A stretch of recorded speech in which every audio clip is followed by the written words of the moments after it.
can only assume that this camera angle is correct.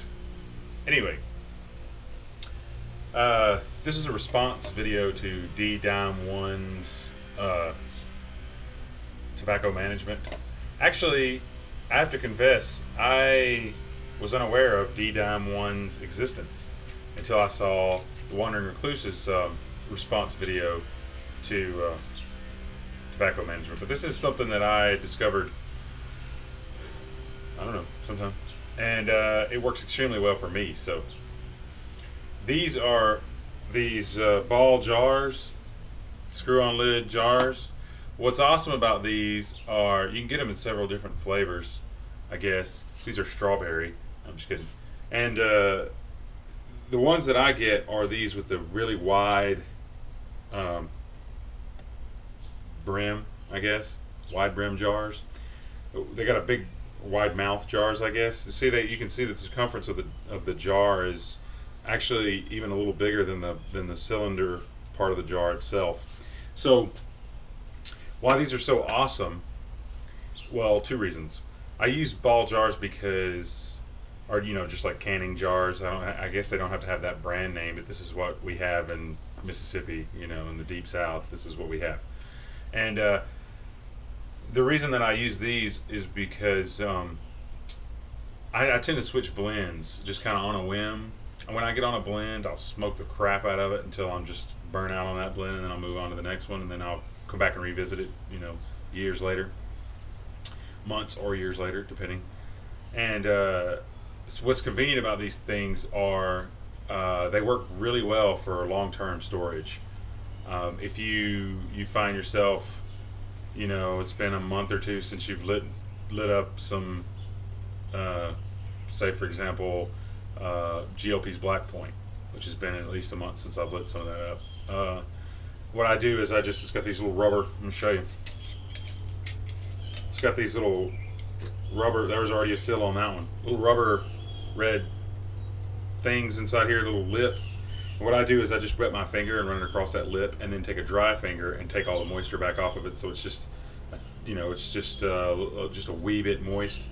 And then I take the tobacco jar if you can do it, you get a new jar, an empty jar, you empty your contents out somewhere else, and you take the empty jar, you put it in the microwave for 30 seconds on high, pull it back out, put the tobacco on it, put the lid with the rejuvenated lip on it, and tighten it down as hard as you can, and that hot air will cool off, and when it cools off, it'll contract and create the seal, and this little thing will pop in, and then you throw it in your cellar, and then you come visit it again in 6 months, whenever.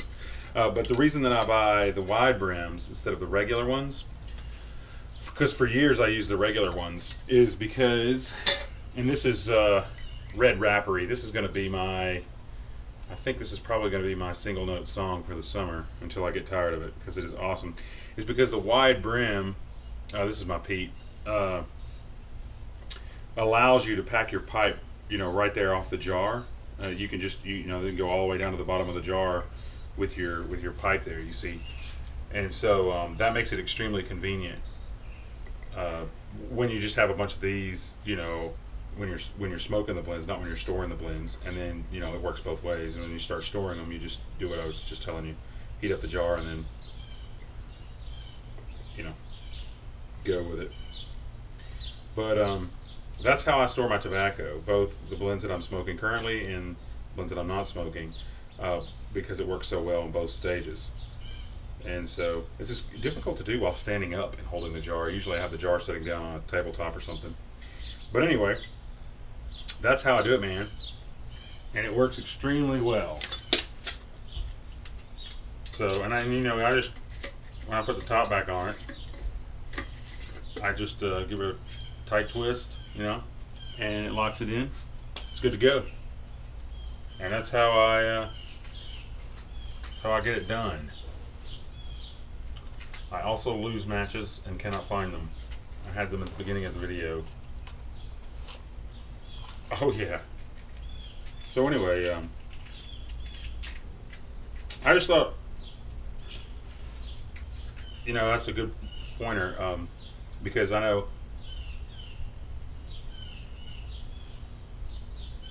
when I was turned on to that idea. I can't remember who showed me that, but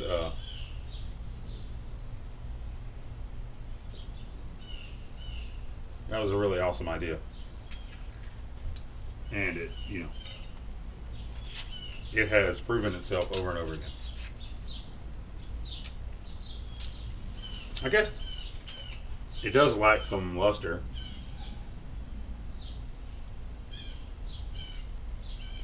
If you're showcasing your tobacco. But I keep all my tobacco in a trunk.